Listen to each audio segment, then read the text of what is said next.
Gracias por continuar en Observatorio aquí en TV UNAM. Estamos en la ciudad de Los Ángeles conversando con el cónsul general de nuestro país en esta ciudad, el cónsul David Figueroa.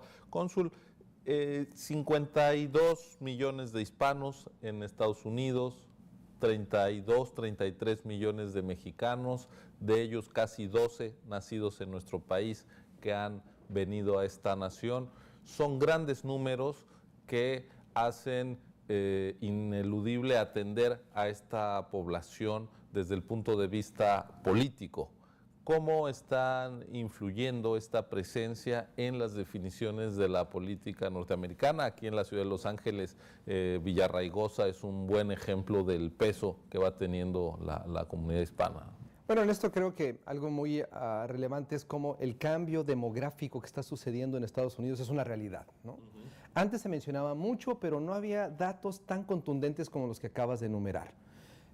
52 millones de latinos en un país de 300 millones, 33 de origen mexicano, pues eso es sin duda un cambio demográfico muy significativo que incluso se estima que en el 2050 exista un punto de quiebre en términos del crecimiento de la población hispana, es decir, un poder muchísimo más amplio, más grande. Se estima incluso, fíjate, antes de entrar al tema de la incidencia política, que 1.3 trillones de dólares es el poder adquisitivo de la comunidad hispana en Estados Unidos. Así es que en ese sentido, pues bueno, por donde se le vea... La demografía y la economía. Así es economía, es demografía y es evidentemente un impacto, desde luego, en el ámbito político. Cada día vemos con mayor satisfacción el arribo y la llegada de hispanos a posiciones de poder. Mencionas a Villarraigosa, hay hoy en día un grupo de congresistas federales de aquí, de California, que son jóvenes de origen mexicano, que sus padres llegaron a este país y que, bueno, hoy en día ellos nacieron acá y hoy en día están ocupando posiciones claves, senadores incluso a nivel federal. En el sistema de justicia. En el sistema de justicia, por supuesto. Es decir, vemos a la comunidad hispana, a la comunidad latina, o a la comunidad mexicana específicamente, en posiciones importantes de poder. Posiblemente ocuparíamos todavía tener más. Eso implica que el área de educación es un tema, pero ya lo abordaremos ahorita, es una avenida también muy importante, el área educativa, cómo poder empoderar a nuestra comunidad mediante el área de la educación. Entonces, en este sentido, sí hay cada día un mayor peso. Por ejemplo, las campañas que actualmente se están corriendo aquí en Los Ángeles, tú ves los anuncios y los candidatos están hablando español.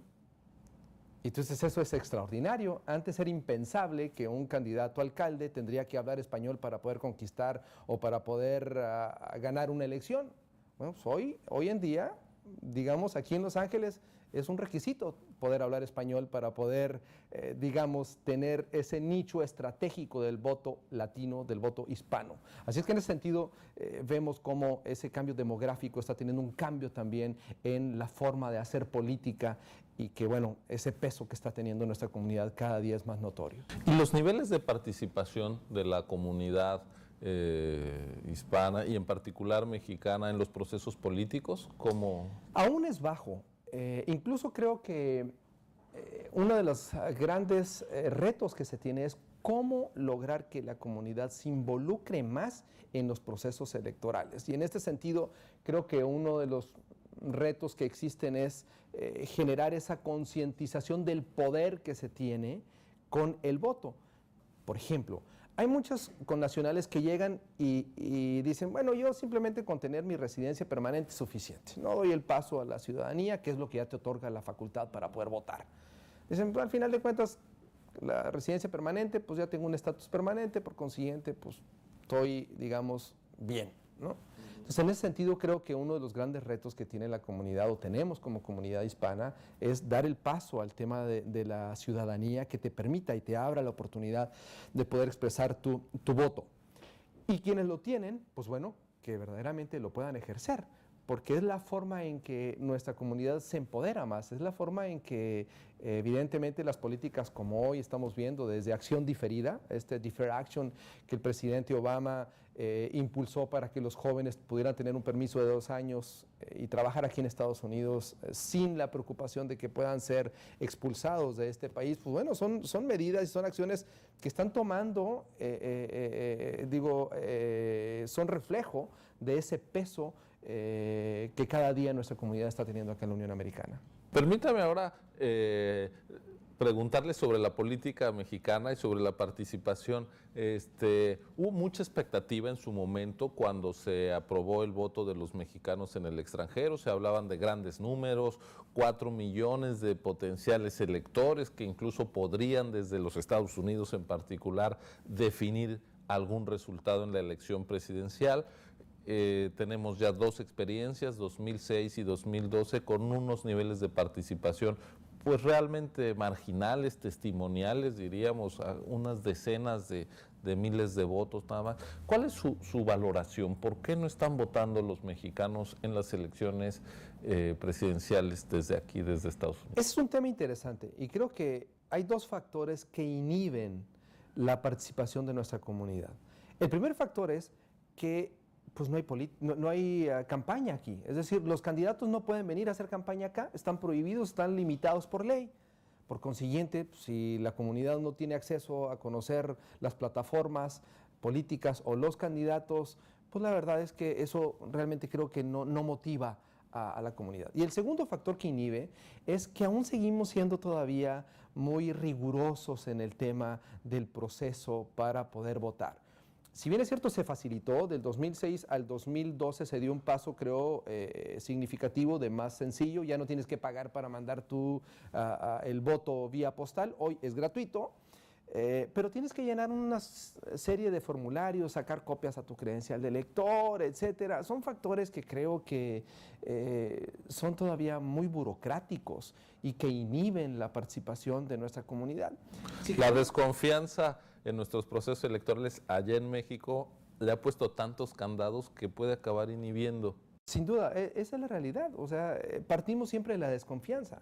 Y cuando se parte de la desconfianza, pues evidentemente eso hace que tengamos duda de todo y eso hace que nos convirtamos en un proceso que pueda ser muy sencillo, muy práctico, en hacerlo burocrático. Y esa es la realidad de lo que está sucediendo. Si verdaderamente queremos que el voto en el exterior funcione, se tiene que transitar un mecanismo mucho más rápido, mucho más amigable, digamos, hacia el votante y también modificaciones que pudieran permitir a que exista que los candidatos o las plataformas políticas se puedan conocer correctamente en este país. Pero si no hay algo que te motive y además si le sumas es burocrático, pues la verdad es que los resultados hablan por sí solos.